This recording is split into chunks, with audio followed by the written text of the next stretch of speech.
Our story's different, Ava. We're connected by blood, genes. Blood's nothing but liquid. And genes are scientific mumbo jumbo Ava. that mean nothing to me. Ava. They cut off her breasts. Her beautiful hair's gone. Skin's hanging on her bones like an ugly dress that doesn't fit. When she's gone, you're the only blood I have. Hard luck.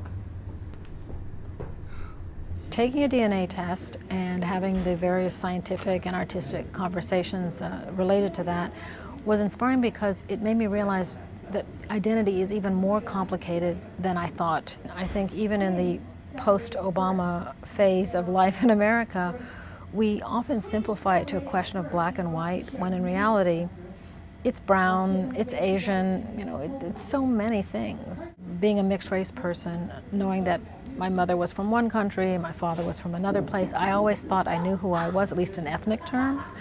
But the DNA test and the conversations mixed all that up, and complicated in one way, but also because the science wasn't exact, simplified it in other ways. And so when I began the exploration to write my play, I felt that there were a lot of directions that the work could go in, and that was exciting to me.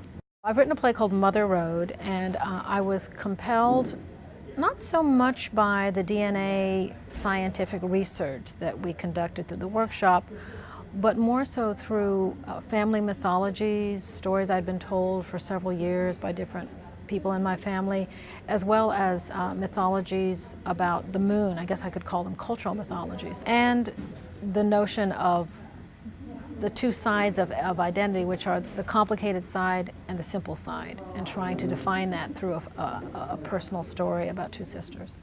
When I think of Silk Road Theater Project, of course I think of the Silk Road and the notion of all these people from different countries being on this trail for specific reasons related to, you know, acquiring silk, spices, different cultural accoutrements.